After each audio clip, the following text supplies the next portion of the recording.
join us today, but she's here with us in spirit. Her name is Stephanie Wade, and she's the founder of JS Real Estate. And she is our fearless leader for all of the activities that the Caribbean group takes part of over the course of the next 2 years. We have a very exciting program for us today, and so let's dive right in. One of our member leaders is going to be giving us an overview of ULI, but first I just wanted to share a little bit about how the webinar is going to work this morning. Our moderator, Adam Greenfader, will be leading today's panel discussion, which features an outstanding group of experts from Barbados, Jamaica, and Puerto Rico, and we will be covering topics including impact investing, private equity groups, and deal structuring. We really hope that you will join us for breakout sessions, which will be after our panel ends at 12:30. So plan to stay, and we have 3 member leaders, Adam Greenfader, Dan Merriman, and Mallory Barker, who will be facilitating discussions in the breakout sessions. This will be your chance to ask questions, network with each other, and dive deeper into the topics. If you do have additional information that you want to learn about ULI, you can stay in the main room and a ULI representative will be there with you to answer any additional questions that you might have. So now it is my privilege to turn it over to Dan Merriman. Our organization is led by tremendous member leaders, and Dan is a partner with Invest Caricom, real estate professional at Sotheby's International Realty. Thank you, Dan. Thanks for the warm welcome, Julie. And good morning or good afternoon, everybody. I'm Dan Merriam, member of the Caribbean Council. Maybe just a really quick introduction. I started investing in Canadian real estate 15 years ago, but in 2020 decided to relocate to the Caribbean. I saw and still see a massive opportunity for real estate and real estate investment in the region. I've been based in Antigua and Barbuda for the past 4 years, but recently joined Sotheby's, and I'm working out of Nevis in St. Kitts Nevis, so one of the smaller islands in the Caribbean. Really focused on luxury new development and citizenship by investment. So happy to connect with anyone through LinkedIn or in one of the breakout rooms later on to share more. But yeah, before we dive into today's discussion, I wanted to quickly introduce ULI and the Urban Land Institute, as well as Southeast Florida Caribbean Council. A lot of people have heard of ULI, but don't know a lot about the organization and kind of where it originates from. And so we're a global nonprofit research and education organization, really with a goal of shaping the future of the built environment. Founded in 1936, ULI really focuses on bringing together real estate professionals, developers, investors, planners, policymakers to advance industry knowledge and promote sustainability. That's really the mandate. So, and the Southeast Florida and Caribbean Council is really focused on playing a role in connecting people and projects across the US, Latin America, and the Caribbean, really creating opportunities for collaboration and investment across both mature and emerging markets. There's a big mixture of those within the region. And so through ULI, members gain access to, professionals and in real estate development, capital markets, infrastructure, and sustainability. And so the focus of today's event is really a great example of ULI's mission, bringing industry leaders together to discuss capital raising, investment strategies, and sustainable development in the region. So I'll admit I'm pretty new to the Caribbean and also newer to ULI, but I got involved because I really wanted to connect with investors and developers and real estate professionals. I saw a great opportunity to do that through here. And I especially wanted to do that in some of the more, I guess, mature markets in the Caribbean where capital originates. I'm based in the Eastern Caribbean, a lot of the smaller jurisdictions, and really wanted to build stronger connections to South Florida, the Bahamas, Cayman, Turks. So that's where I originally saw value.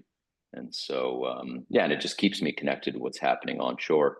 I've also met some great people in the time that I've been here and made some really interesting connections. The mentorship opportunities are really invaluable, right? And having access to experienced professionals. Actually, Adam is the one who brought me in here originally. And Adam Greenfader's been in the Caribbean for, I don't know how long, Adam, but a few decades, let's say. and knows the region and knows all of the knows a lot of the players in the region. So so for anyone looking to grow their network and gain like real world high value insights, ULI is a great place to do that. So but yeah, I guess taking into the main discussion, I want to hand it over to Adam Greenfader at AG&T, and he'll introduce the speakers and share a little bit more about what we're covering today. Hey, thanks, Dan, and I appreciate the nice words, and I think mentoring is really a big part of ULI, and we have an amazing webinar today. This is going to be our third annual webinar on Caribbean Capital. And just very quickly on me, I'm my name again, Adam Greenfader. I'm the chair of AG&T. I know many of you in different islands. In addition to doing real estate development, we also provide advisory services, of which capital advisory has really been big on our service list in the last couple of years in the Caribbean. But before I start with the event, this is really about you guys. And what I think is amazing is that this is a webinar that we have 100+ attendees coming from all over the Caribbean. And I just want to read some of the places. I mean, we've got Barbados, Bahamas, Belize, we've got Caymans, Canada, Colombia, Dominican Republic, Germany, Grenada, Jamaica, Mexico, Peru, St. Lucia, Trinidad and Tobago, Turkey, the United Kingdom, and of course, my home and place of many years, Puerto Rico. This is just amazing. And this is just from the Caribbean. I mean, from the United States and Canada, we have people on this webinar from all over the world. And it's really what the power of these sessions are about. It's connecting and networking. And as Julie said, at the end of the webinar, we'll have a chance to kind of hang out with the speakers. And it's really my favorite part because you get to, ask questions and you guys get to be involved as well in the conversation. So I just wanted to, again, thank you guys for attending from all over the world. And so let's start off with just a brief introduction, right? So this is called Unlocking Caribbean Capital. So if we're unlocking Caribbean Capital, then I guess we need to find what's the lock, like what are we trying to unlock? And so I just very quickly, I'd like to highlight where we were last year. The beginning of 2024, we had a ULI Caribbean Capital event. And so we talked about kind of the status of where we were then. And the idea is to learn from the past, talk about the present, and maybe go into the future a bit. So as you all know, the Caribbean region is generally a challenge when it comes to capital. The region's highly regulated. There's very diverse islands with different laws. And for a lot of the larger financial institutions, banks, and other players, the region is kind of small. So not all money goes to the Caribbean.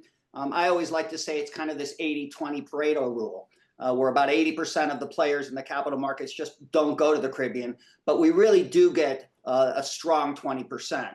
So what did last year look like? Last year, we were coming off of the end of the 2023 bank failures. There were new Basel III agreements under place, which was basically just forcing banks to reserve more cash because of some of those failures. And then, of course, what we've heard in the United States now for the last couple of years, about $1 trillion of U.S. commercial paper that's supposed to be coming due, which obviously banks would be concerned about. So that's kind of what the year looked like. And obviously, we had inflation and we had interest rate increases. The U.S. economy at the end of last year was kind of growing too hot. Whatever that means, at about 4.9% in Q3 of 2023, and then ended by 2024 at 1.7%. So we've seen the economy slowing down, which I guess is good news.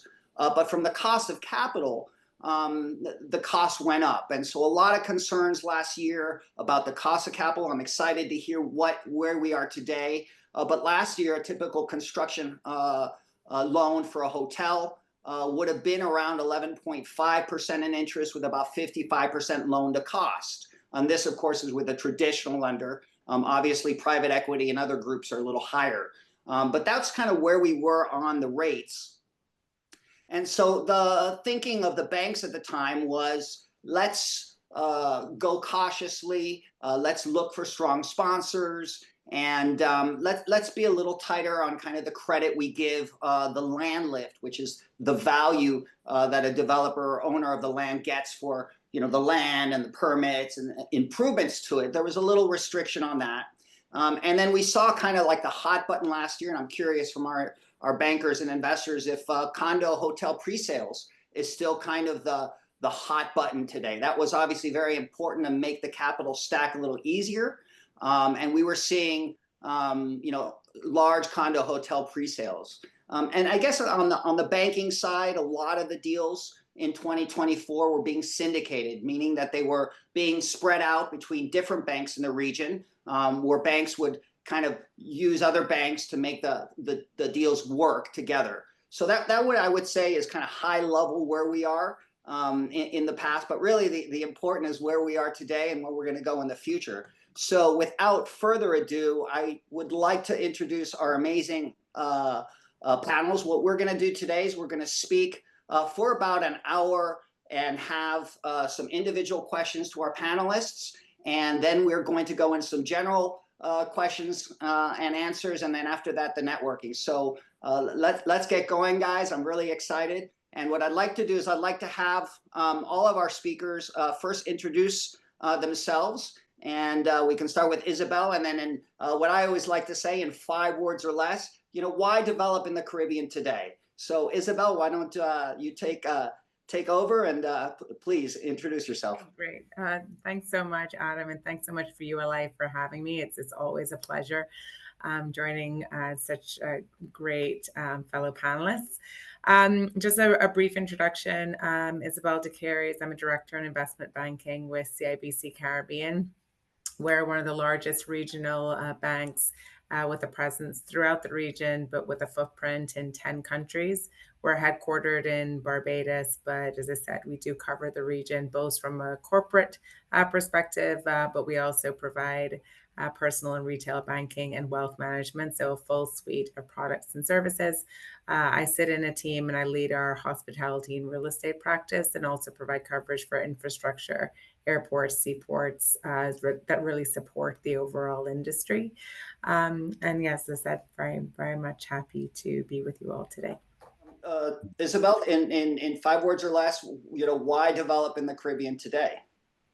I think that the Caribbean continues to present fantastic opportunities. And I think that the demand coming out of COVID really has been sustained in terms of the products that we have in the region. One of the benefits I think is that we have islands that are very much unique, and ultimately with its proximity to the US represents a lot of opportunity. And in spite of what I think is a common misnomer, there is absolutely financing available, and I'm looking forward to speaking more about that later on in our program. Great, that sounds good. A little more than 5 words, but hey, we'll take it. David, why don't please introduce yourself? So I'm David Cummings.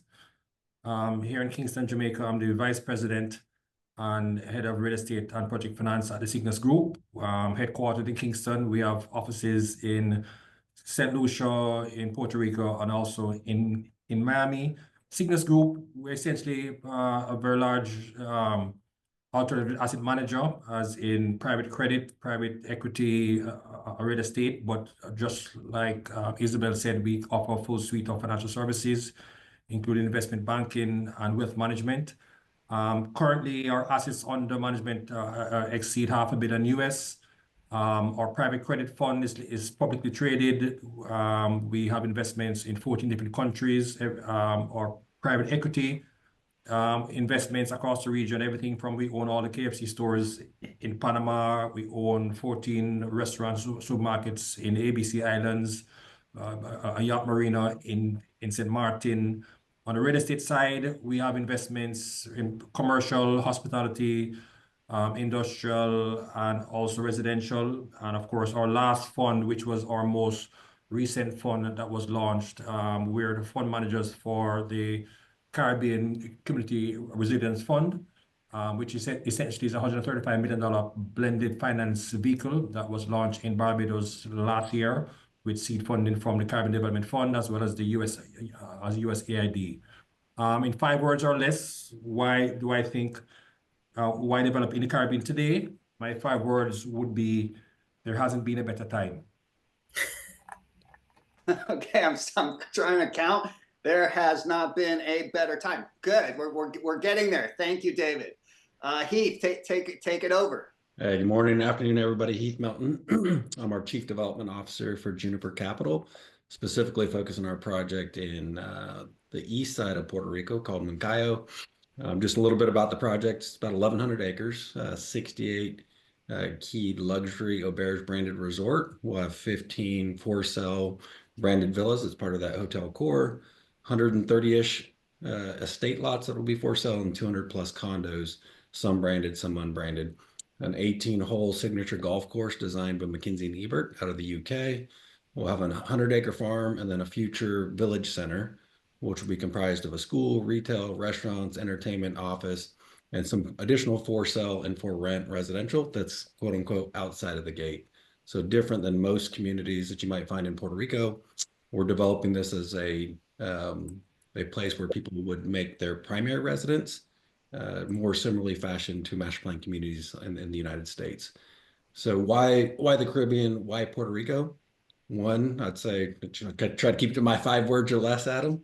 High demand, low supply, access, beautiful weather, and I mean, just beautiful scenery. Look at it right behind me. Great. Well, thank you, guys. A beautiful introduction. And I think from everybody that's listening has just come on, you know, we have an amazing opportunity in this webinar to hear from traditional banks, from alternative banks, and we actually get to see a wonderful case study that's raised capital and put the deals together. So I think we're going to, jump right into the questions. And Isabel, the Caribbean, has been, robust since COVID. 2024 posted some great numbers. We're looking for good numbers for 2025. How's the lending environment, and how do you see 2025 in terms of the interest rates, the equity required from developers, and other parameters? Sure. So I think overall in the last couple of years, we did see a little bit of tightening in the market and when we're looking at overall syndications.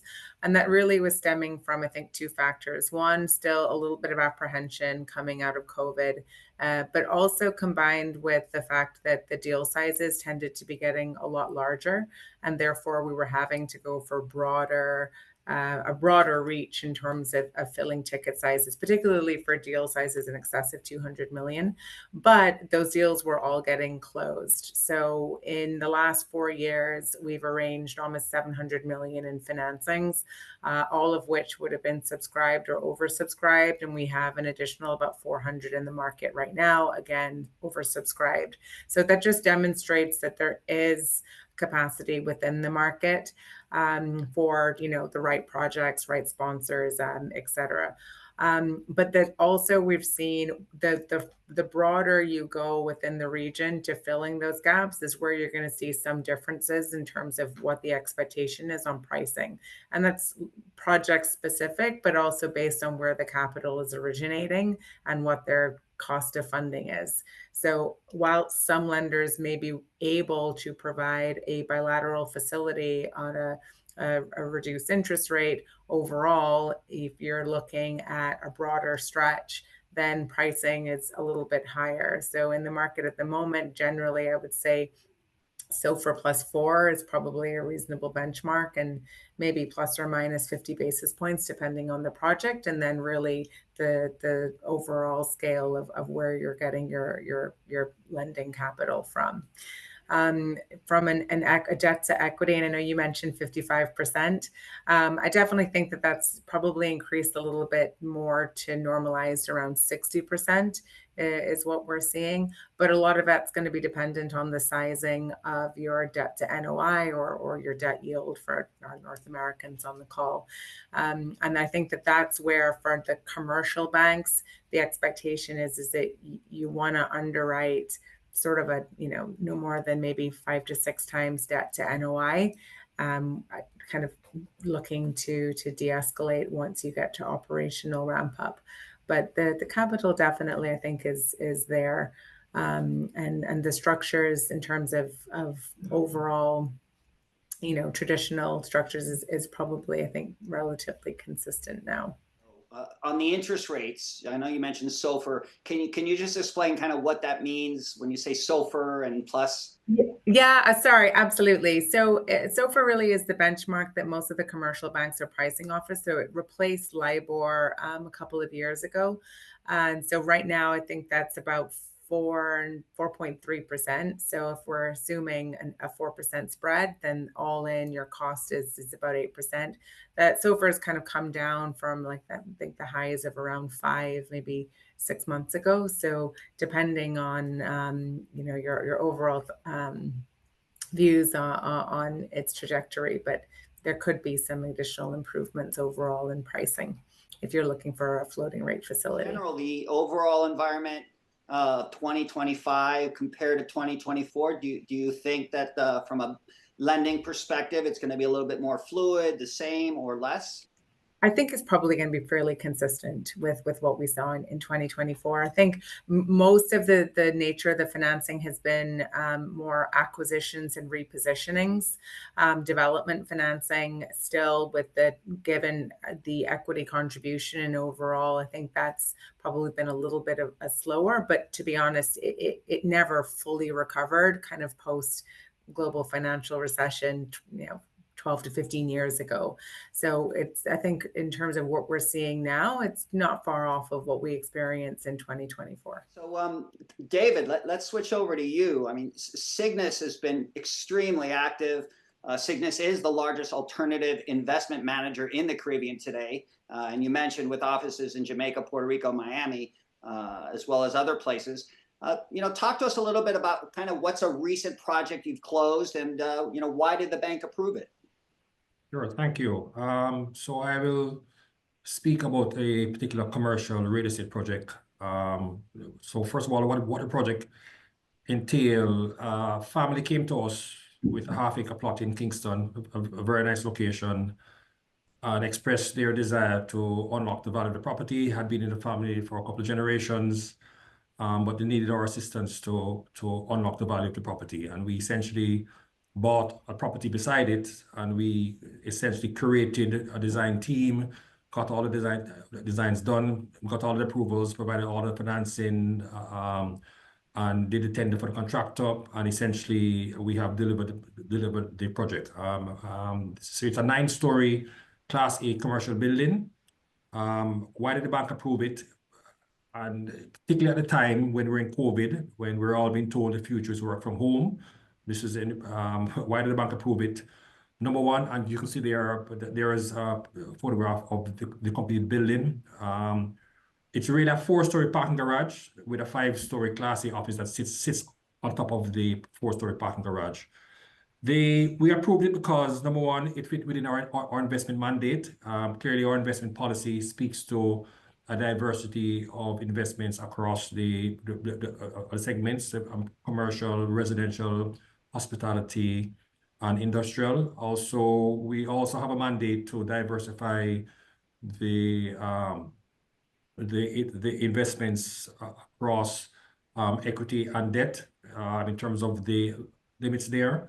The investment also surpassed our hurdle rate when we did the financial modeling.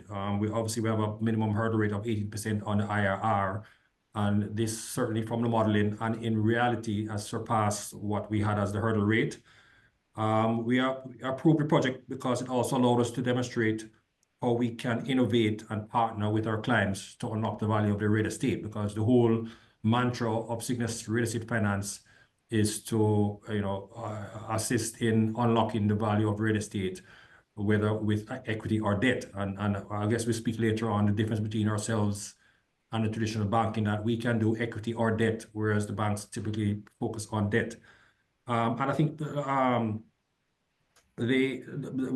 last part I'll mention here is that we saw an opportunity to lead a whole new phase of commercial investments. Once we did this building, 14 other commercial projects came off the ground. As everybody heard, that our building was fully tenanted. It sparked a whole new round of commercial investments in Kingston that hadn't taken place for maybe about 20 years. And the big thing was understanding where the market was going, because real estate has a longer gestation period. So when you think of a project now, it's not coming to market for 2 or 3 years by the time you go through design and so on. And I guess in the words of Wayne Gretzky, when he was asked about, his insights to make him a good hockey player, he says you have to skate to where the puck is going to be and not where the puck is.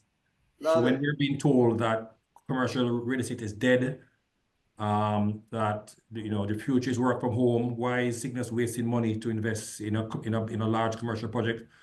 Well, we knew the puck was going to be somewhere that there will always be a place for an office. There's a lot of multinational entities, a lot of entities, they need a physical office. We did our research, and we were very, very confident about what the research showed. So when you think about all of those factors, why we approved it, all of the data showed us that it was the right move for Class A. And the success of the project, all of the success factors from the budget, low single-digit variance, which is significant given that 80% of construction projects around the world typically go over budget. In terms of the quality, we told the market we deliver a certain quality product, and we did. We didn't try and save money at the end by leaving out some features. It's a touchless building. All the elevators are touchless. All the doors are all touchless, designed during COVID.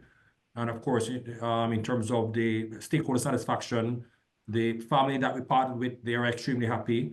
So all of the measures of success for this particular project here have turned out positively. And of course, it was a huge team effort. So the bank, if we were to do it again, yes, the bank would absolutely approve this project a second time around.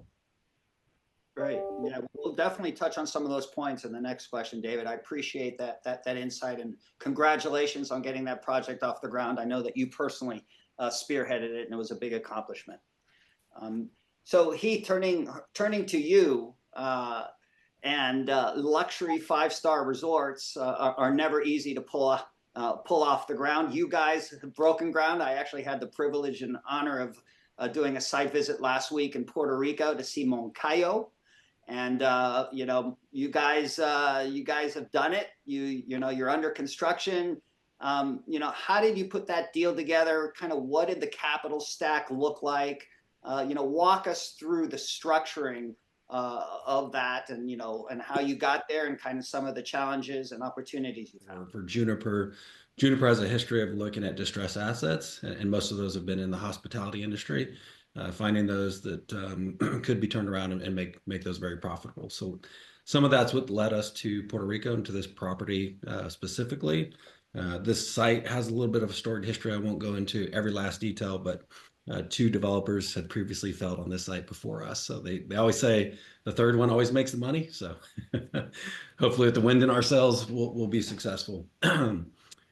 Some of that history, one of our big investors was already in this deal. I think you guys have probably saw it on our website or some of the information, EB5, and EB5 was a debt source to the previous developer.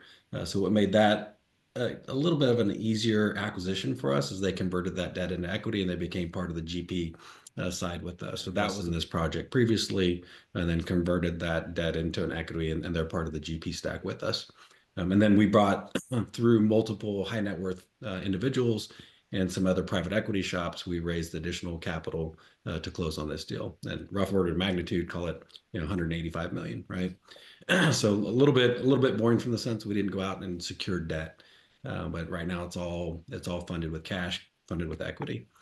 As we lean into the project right now, the initial, as we get under construction, we're using a lot of that equity to really fund our development efforts until we really start to sell some things. We did secure some additional debt. A lot of that's, we have a $20 million line that's really focused on our initial efforts, and predominantly as we've kicked off development, we're under construction with the golf course. But I know there were some thoughts or questions on how we treat deposits and sales. So we're really leaning heavily into our deposits and our sales. And when I say sales, we're selling residential lots, and then we're also selling condos and villas. So when we go under contract with lots, we'll take a 10% at the time of contract. And then at closing, which is usually about a 90-day spread, we take the other 90%. And again, just kind of rough order of magnitude, just think our average lot price is about 4 million. So we get 400K at signing, and then 90 days later, we get the remainder, a little over $3 million. Condos and villas, I mean, I think everybody that does development pretty much does it the same way. You take 10% at contract, and as we go throughout the construction of the asset, we take another 20% at the start of construction, 20% at dry-in, and then 50% of close. So again, funding some of our development just by the cash receipts we get from deposits and as we go throughout the construction cycle. In addition to that, what is very unique for Puerto Rico, I'd say one thing is access. It is a U.S. territory, so you don't have a lot of those constraints that you might find in other islands, so it's easier for people to come and go into the island. I'd say second, and I think a lot of islands probably offer things similarly, but the tax-backed incentives. So as we've really explored the tax-backed incentives, Puerto Rico, it was formerly known as Tax Act 20 and 22. Now it all kind of rolls up under Tax Act 60. So any economic development that you do that's predominantly tied to tourism, there's some very favorable tax incentives that we can get. So one, our project is identified as a strategic project, which gives us some tax benefits from tax savings on sales and use taxes as we bring things into the island and as we pay contractors and subcontractors. So that's one benefit. The other one is as we develop the project and it's tied to some form of tourism, we're able to get a tax incentive for that. And it's really two different forms that you can apply for. One's kind of a 40% and the other one's a 1030. So we went for the 40%. So we're not asking the government to fund us any dollars up front, whereas the 1030, they put up, when you get approved, the government will pay you 10% of that cost and then 30% as you finish out the project. So we went for the straight 40. We were successful in getting that approved. I'm not at liberty to share the total dollar numbers, but that then translates into, now that we have that approved and we'll get paid out, we broke the project into 17 phases. So as we deliver those parts of those phases, then we start getting that money back to our project. So now we're using that agreement with the government to go out and secure additional debt. So we've targeted about $100 million that would be tax incentive backed financing. And hopefully we can get that secured and potentially push that line up over time as we prove out our success. Wow, that's really exciting. Just so you really have a lot of different elements in your capital stack. You've got this EB5, you've got your own equity. So you guys are basically all in with equity. Then on top of that, you're using buyer deposits depending on if it's land or if it's a condominium. And I think your condominium deposit's only taking 50% until the end. I think that's awesome. I think that's really, really innovative. And then you did mention that Puerto Rico specifically has some great tax incentives, credits actually for the development side, which are really amazing. And then I guess lastly, you are going to be going for some debt in the future, but it's really the second part of your capital structure. You've basically done all of this just on equity alone. Is that correct? Yeah, correct. Up to this point, with the exception of, we just started tapping into that $20 million line for the golf course. That's been under construction since, call it September, October. Yep. Right. Well, that's really exciting. So I'd like to switch this over to Isabel. And, this is kind of the fun question of the panel. It's you see hundreds of different funding proposals and loan applications. So kind of like, what are your top 3 red flags when you get a funding proposal? Like, hey, we want to do this project, that you go, oh no, don't want it. There's a problem. As we say in Spanish, ojo, beware. Kind of, what are your top 3 red flags? I think the biggest one, or the one that's probably the most consistent, is not having sufficient equity. And I think that's and we talk about this a lot, of there being a debt constraint problem in the region, but a lot of the times it's not everyone's as fortunate as Heath and has a nice pool of equity or David to be able to get these projects done. So I think that's probably one of the biggest ones that we look at as a bit of a red flag.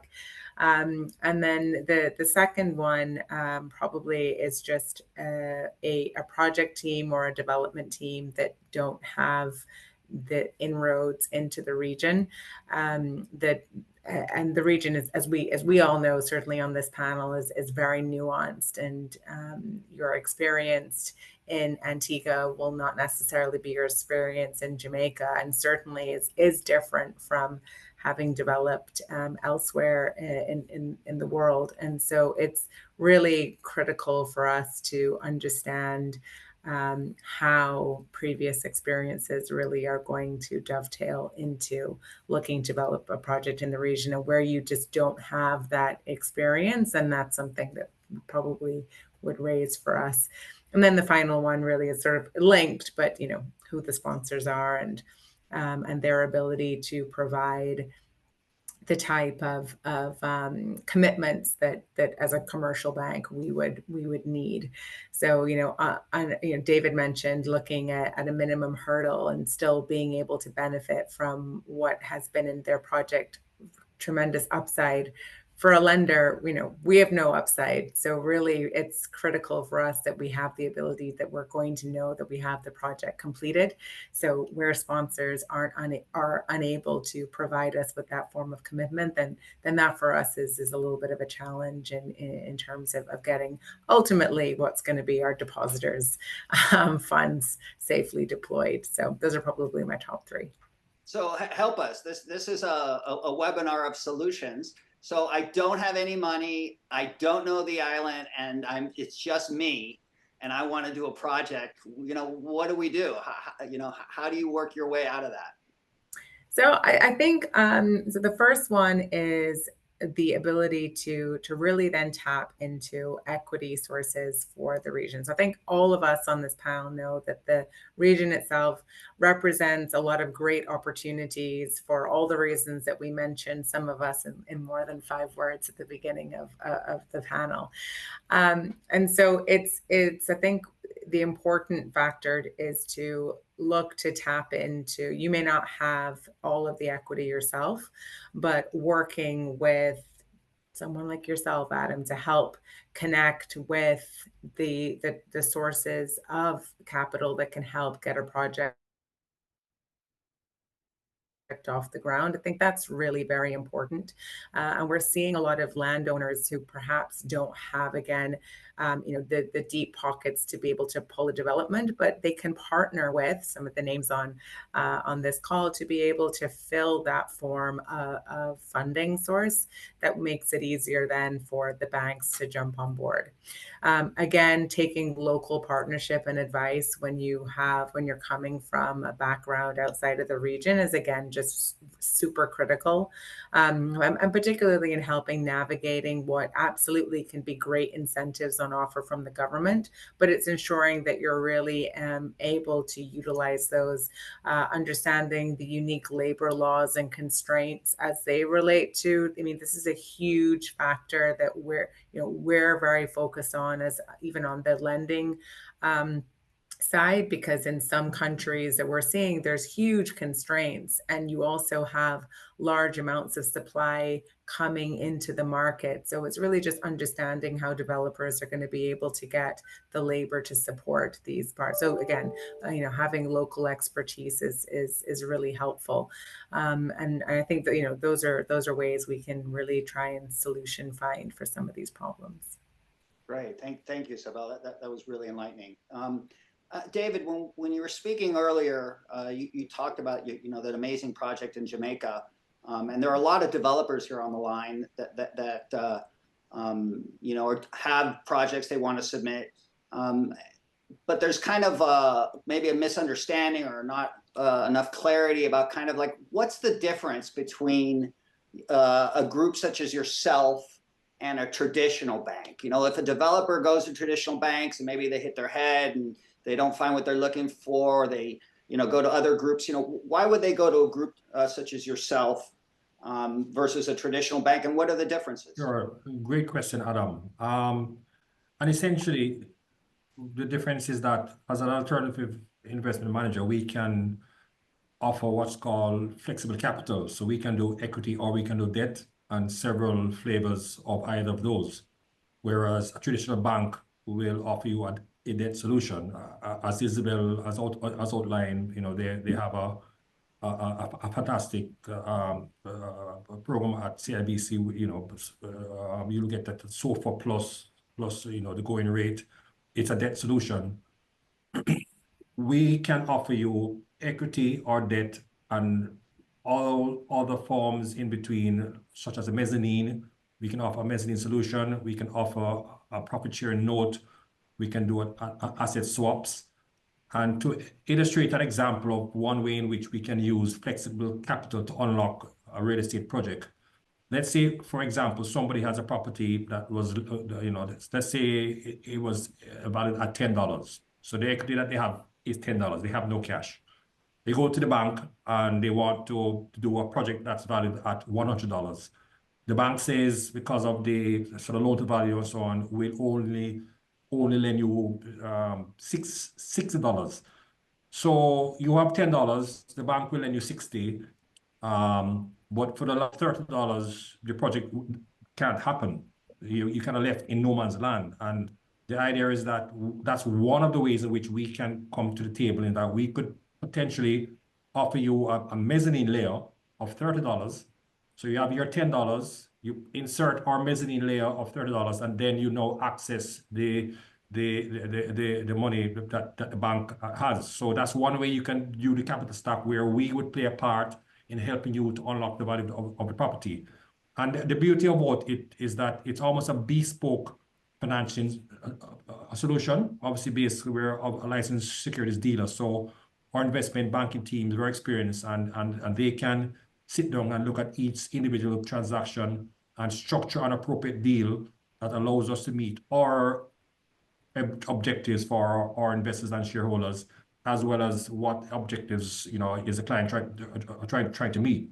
Sometimes the client will come to us with a preordained idea of what they want, but when we examine the details of the transaction, we are able to offer a better solution, and that's quite often what happens. And that's just the beauty of what we call flexible capital, equity or debt, and that really gives us a much wider band of view in terms of what projects we can take on, because we have more than just a traditional bank debt solution to help to unlock these projects.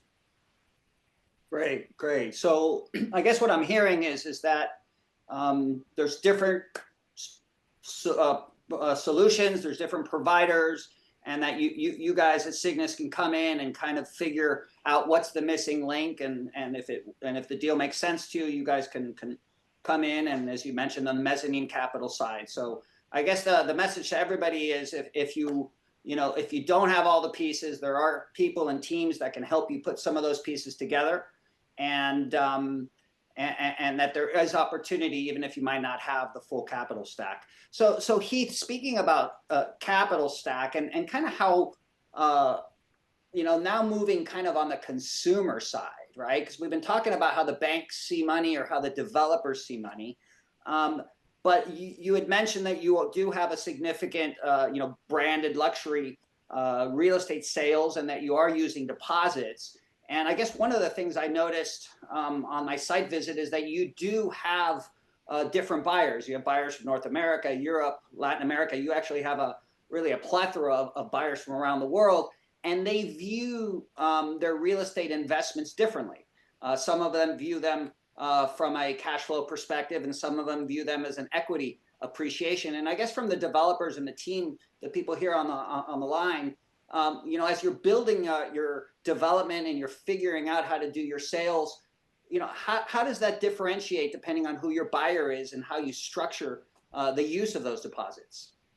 Yeah, I'd say kind of first and foremost, one thing to unpack is really branded versus unbranded, right? And there's been a big attraction towards branded product, whether that's, Waldorf, it's Four Seasons, it's Auberge, Yeah, I think there's been from high net worth individuals, there's been a big movement towards branded product, and that's for many different reasons. One, it it attains a higher value as far as overall sales price. And then when it is branded, you get a different level of service. And so whether that's a full-time residence or if you're going to put that into the rental pool, that's a good way to get a higher number from a cash flow perspective if you're renting it. So I'd say that's one. And I think that'll continue to be the trend as we go throughout the next, call it 5-10 years, with a focus on branded product. I'd say, the difference between North American, Latin American, or European markets, from a cash flow standpoint, I think we all kind of value that about the same. They're all generally tied to tourist destinations. I say North Americans historically focus a little bit more on urban areas, whereas maybe the Europeans would focus on culturally or historic rich areas, and Latin Americans, I'd say, might be a little bit more tolerant of risk and go into higher emerging markets. But I'd say for our property specifically, as we kind of look at our buyer profiles and how that might segment, because of the tax incentives that we talked about previously, with Tax Act 60, that's very favorable to U.S. or stateside potential buyers. So if they establish a primary residence in Puerto Rico, and if they go through the approval process under Tax Act 60, that can be very, very beneficial to them from an all-in kind of capital gains tax and their overall tax treatments, to where it could reduce their taxes significantly, probably to that range of about a 4%.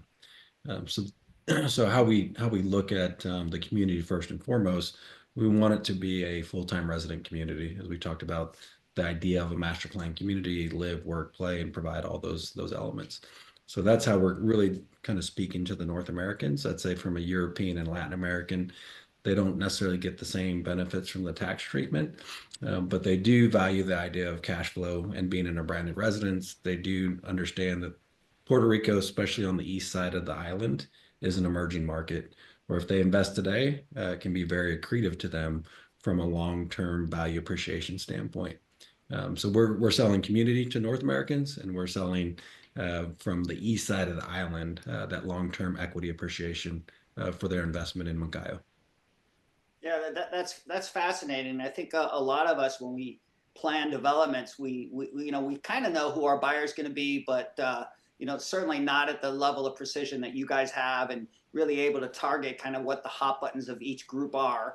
And as you mentioned, some investors want to see that cash flow on a monthly basis from their luxury branded residences, while others are really more concerned about that uptick or appreciation. And I really think it's brilliant how you guys market segment that and kind of know how to communicate to each group. So kind of moving into some general questions, the Caribbean region is on the front line of climate impacts. And, whether you want to call it a climate crisis, or you want to call it bad weather, or really bad weather, as sometimes we get in the Caribbean, investment is changing. And, today we're starting to hear more and more impact investing. I think Rogerio Basso, who's on this webinar, is really one of the great leaders on discussing impact investing. But impact investing today it looks like it's here to stay. And I guess my question to the group is, first of all, is it important to you, impact investing? And then kind of, what does that mean? And if someone decides to build a stronger product, a better hotel or a better residential community, does that come with any kind of economic or financial benefits? Just simply beyond, being stronger and able to survive. So that's kind of my general question on impact investing to the group. And, whoever wants to start, please go ahead. It's obviously the multilaterals and IDB in particular have really paved the way, and the commercial banks, I think, are still having a little bit of catch up to play, but we are absolutely laser focused on it now. Our firm has a whole framework built around ESG and sustainable financing. We've looked and have arranged both green and blue bond financing, as well as green financing, both in the sovereign space, but also the private sector. And it is forming a major part of our underwriting for all of our projects now on a go-forward basis. And partially, I think, because it's the right thing to do, but also because it just makes good business sense to ensure that the projects that are being built are going to be around for the future.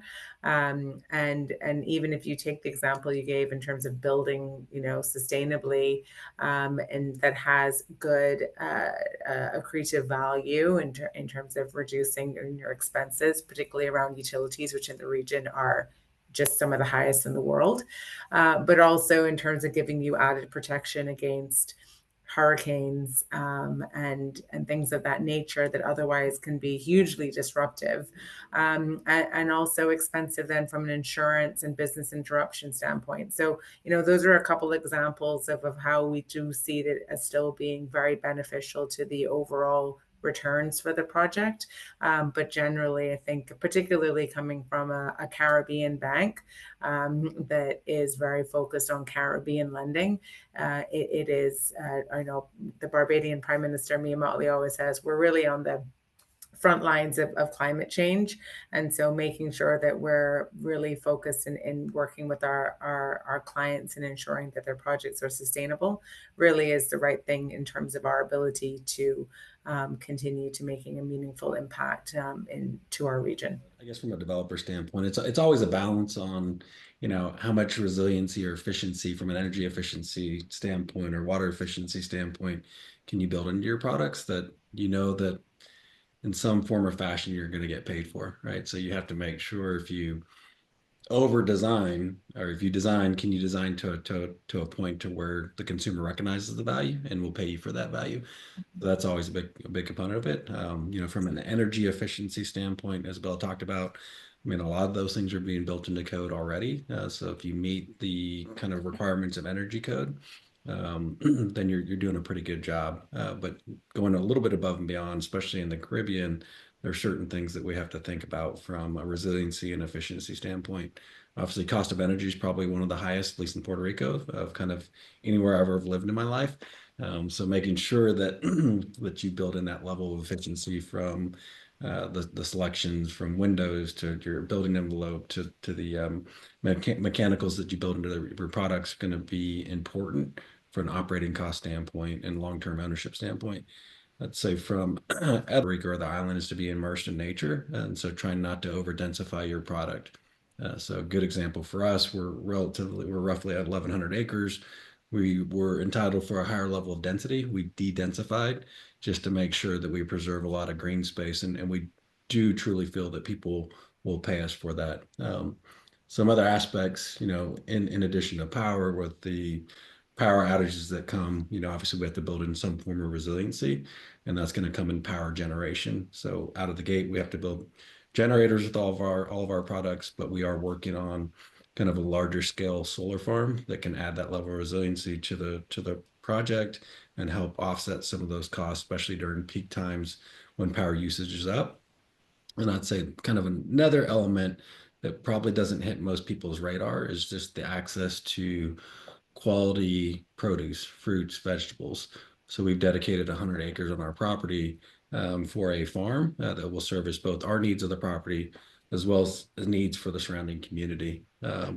So again, we're not necessarily getting paid for that immediately, but I think people will place value in that and willing to pay a higher price for residential product within our community. Outline that we have an entire fund dedicated to impact investing. And in fact, James Connor, who leads our team in Puerto Rico, has been a major champion of impact investing, because it's as I indicated, investing in the Caribbean now, the idea is it's a great time. There's never been a better time. And the fact that we have gone through so many cycles of destructive hurricanes and other climate impacting events, the fact that we have an impact fund that focuses on key resilience sectors. We're going to focus on renewable energy, climate smart agriculture. We're going to focus on sustainable housing, financial services, transport, and the blue economy. The idea is that we want to provide also capacity building. So there's a component of the Caribbean Resilience Fund that provides up to $7.5 million in technical assistance to increase investment readiness of the investees. So, so I guess in summary, impact investing for us at Cygnus is very important. We have an entire fund that is dedicated to it, dedicated to impact investing. And, based on the pipeline of projects that are across the region that we've been seeing already with this, it's going to be a major part of the thrust going forward in terms of how much effort and resources we put into impact investing. I want to go a little deeper and kind of push you guys to give me some numbers and some answers. So we're all cognizant. We all agree that we need to be more resilient, and our islands are on the front lines. We've heard from a developer that says it's important, and they want to make sure that their product is strong. But the question is and that it costs more, right? So we're all aware of it. If we're going to build stronger windows and do recyclable water and build farms, it's going to cost more money. So that's going to end up in our pro forma, and someone's got to pay for it. Or not. Are there any benefits from a financial capital perspective today to do projects that are sustainable, that are really have an impact in their community, even though it might cost more initially? I think in terms of the underwriting, and I think Heath mentioned it, it's really the translation of the upfront cost into, if you're talking about a hotel, then is that going to align into your ADR, or is it's one aspect, but then also are those efficiencies that you're building into your projects then going to give you other accretive benefits through your expenses or reducing your insurance costs? And so I think those actually are meaningful ways that at least the project can benefit. And then from a lender standpoint, that we're still going to look ultimately at what your return profile is going to be, because effectively that's still giving some equity buffer for the debt. And so overall, I think it's important for us to look at. And then generally speaking, I think firms are just looking and playing a greater role generally in what impact is my firm or my project going to have to the broader community. And that helps then get buy-in ultimately for your stakeholder group, which still I think is beneficial. And so I think that if you're looking about community, supporting communities in the country that you're looking to develop in, and you get buy-in, and you ultimately create a better firm to work for, then you will attract greater talent. And within this industry, we all know having that talent, which really is going to drive your customer experience, is again really important. So as much as I think it can sometimes be looked at as something almost superfluous to your underwriting decision, I still think that it's ultimately connected and can create a better product, which again has top line impact, but also can help you get a much stronger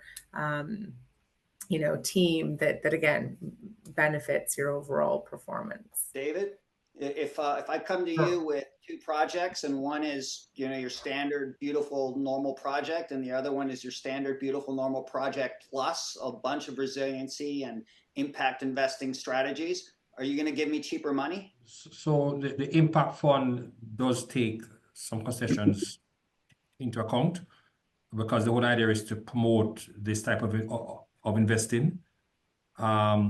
But what I want to embellish is one particular point that Isabel made in respect of, let's say, ADR. So if it's a hospitality project, one thing we have been learning, particularly since COVID, is that the profile of a typical traveler is evolving.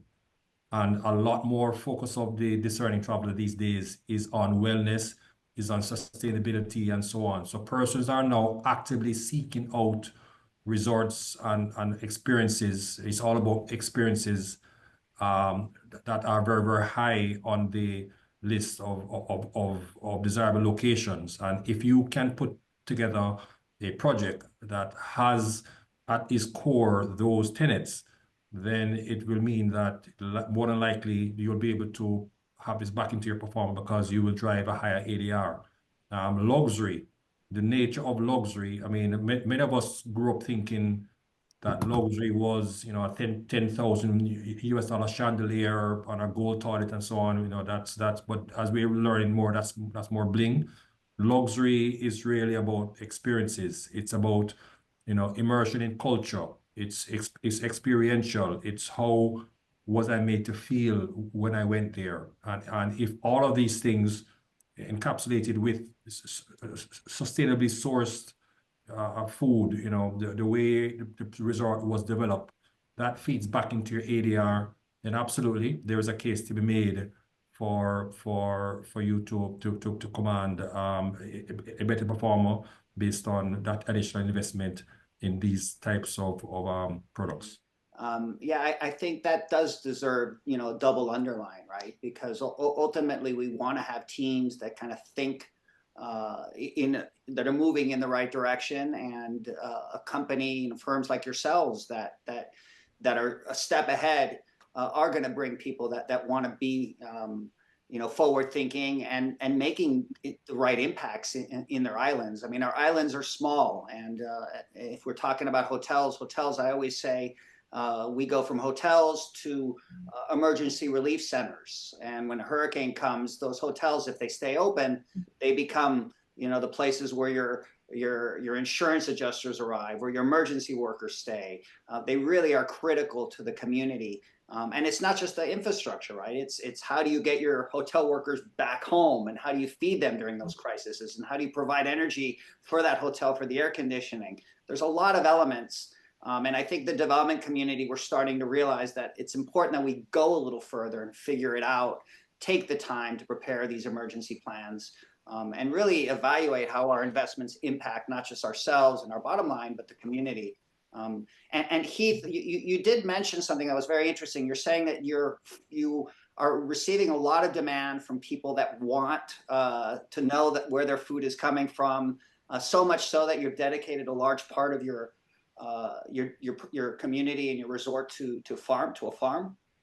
Yeah, that's correct. You know, I think that, as David talked about, part of that's experiential, but part of it's just quality of food. And you know, as we continue to evolve as people in general, as we go from a generation to generation, there's a bigger shift and a bigger focus on being good stewards of the environment.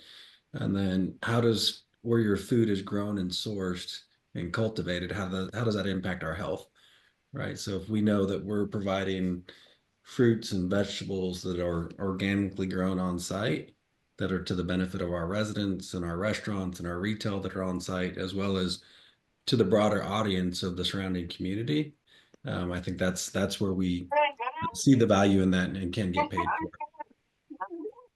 But what happens to those projects that we see on these kind of secondary islands that require maybe 2 airlifts and a boat, and are not as easily developable? What have you guys seen on the funding side that's worked or that's not worked, you know, for obtaining equity or debt on those type of remote locations? I think for us, at least, it really just comes down to a lot of what I was mentioning earlier, the opposite of the flag. So you want to know you have a sponsor that has the experience, that has the relationships. We are financing a project in a small island that up until recently had no international airlift. But the sponsors were very experienced. They had good relationships. They were very supportive. They had government buy-in to bring in some of that international lift. There was the infrastructure that was available in the island to get to the resort. And they were redeveloping it with a consumer base that was comfortable if it needed to take the 2 flights. It was okay to be able to do that. So we were able, with the assistance of a really experienced developer, to get ourselves comfortable with the underwriting of how we were going to, or how they, were going to attract and benefit from the distribution. And then obviously on more on the expense management, just given its relative remoteness, how they were looking to solve some of those issues. And so I think that it was not a straightforward, kind of transaction relative to some of the other ones that we've done. But ultimately, when it comes to financing, a lot of it really is partnership, and having the trust that you have a strong sponsor with the experience that they will help you with the underwriting process, to get everyone comfortable. I think that's how we would approach any project that we look at, irrespective of location. Isabel, do you see developers ever getting involved in trying to secure their own airlift, or figure out how it gets cheaper? Have you come across that? Yeah, in this instance, I think it really was hugely influential in the ability to attract that lift. So I think that it's sort of your unofficial private public partnership, of where governments have great relationships, but they are different forms of relationships. So where you can leverage a private sector or a developer who perhaps has greater inroads than the government does, or in a different facet, then if you can collaborate together, then we really do see the benefit of that, for some of these projects, in helping facilitating and accelerating, probably is the better way of getting some of that interest and lift. Do you have you run across some of the challenges with projects that might not be on the main islands? Yes, we have. And I think some of the things that you need to look out for, is there some way, it needs to have some kind of a unique value proposition. And I think the beauty about the Caribbean is that we have so many that are untapped, and some of those could be cultural. Some of those could be natural resources. I mean, what Heath is doing, in Puerto Rico just highlights the fact that we have so much undeveloped islands and areas that again, going back to my earlier discussion about what is the new luxury, it's the cultural opportunities, the natural resources, the untapped areas, the unspoiled sort of flora and fauna that we have in the region are unique propositions that I think, added to the mix of to unlock value, I think is a major one. Agree with everything that Isabel said. You have to have the right partnerships and the right flag, and align with those, because obviously that reduces the marketing risk. But the other one I would have mentioned, again, not just giving another plug here, but it's also to leverage regional funding initiatives, such as the Impact Fund. They are more and more, they're special funds that are, these regional funding initiatives are there to help to unlock a lot of these opportunities. So, if you still try to go the traditional source, to a bank, to get this funded, it's going to be a challenge, but if you are able to leverage a lot of these more recent and new regional funding initiatives, then those are some ways that you can sort of collectively add a unique value proposition, tap into these regional funds, the strategic partnerships, and align with strong sponsors. Those are some of the ways in which you could help to get these sort of more risky projects more palatable for us to invest. So Heath, you did say that you are kind of this untapped side of Puerto Rico, and so I guess we won't consider you an emerging market, but we'll consider you something else. But tell us a little bit. How are you convincing people to leave Dorado Beach East?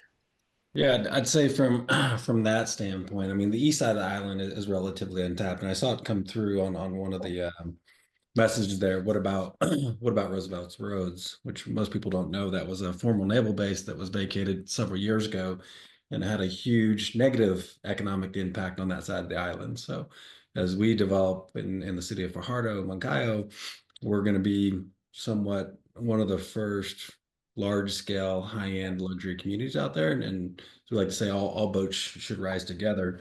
So we know there's a couple groups that are working on Roosevelt Roads, and we're working in collaboration with them just to make sure that we all come out of the gate thinking, how do we work in a collaborative process to uplift that side of the island, which is important.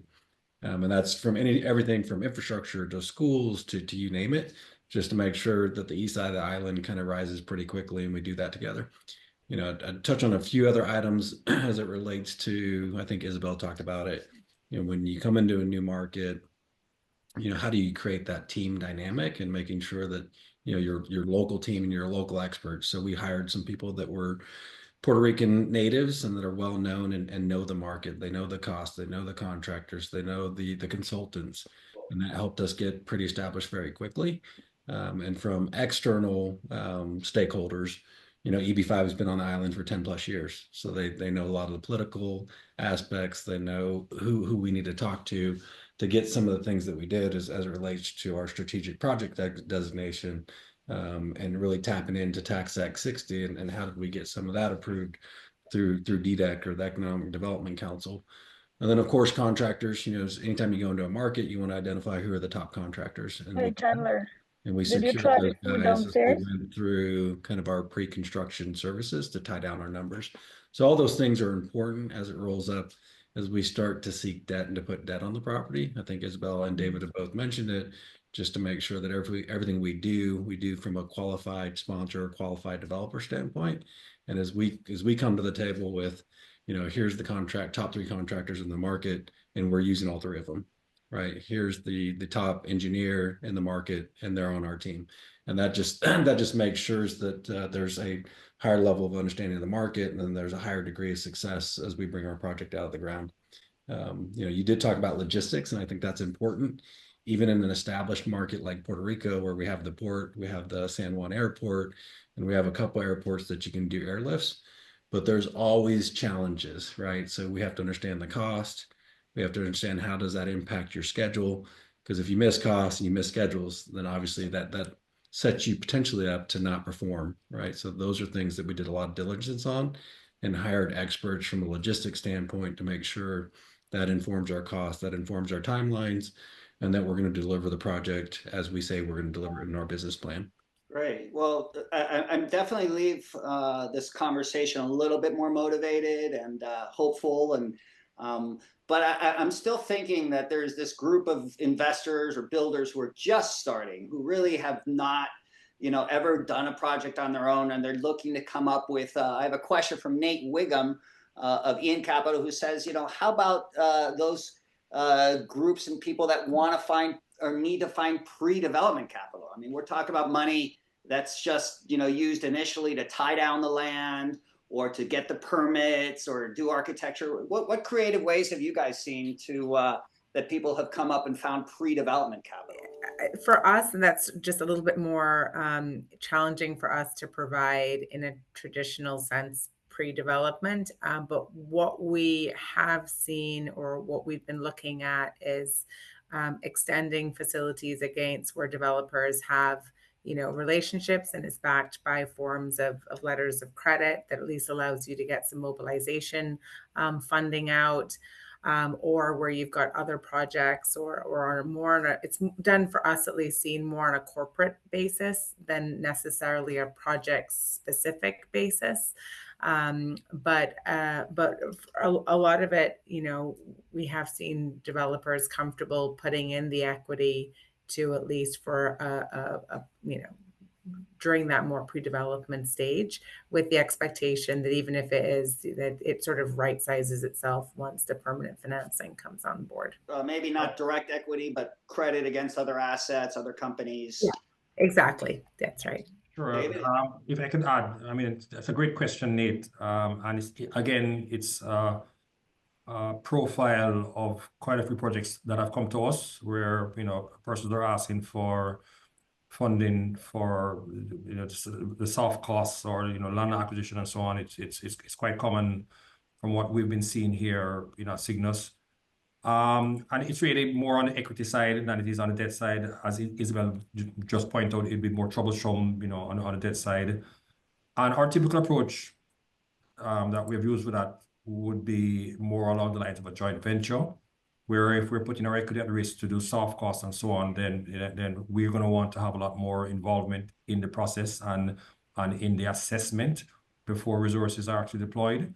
So we would typically approach that from a joint venture standpoint, and we have done a few of those already, where it's where if we decide that having done our due diligence, the risk is worth it, the reward is there, then our approach really would be to enter into a joint venture agreement where we have some measure of control, we have some measure of oversight, and we're able to influence the outcome rather than just sort of handing over the funding to the developer, to go off and do the soft costs. So that's really what we use as our approach here at Cygnus. Thank you to everybody for joining us.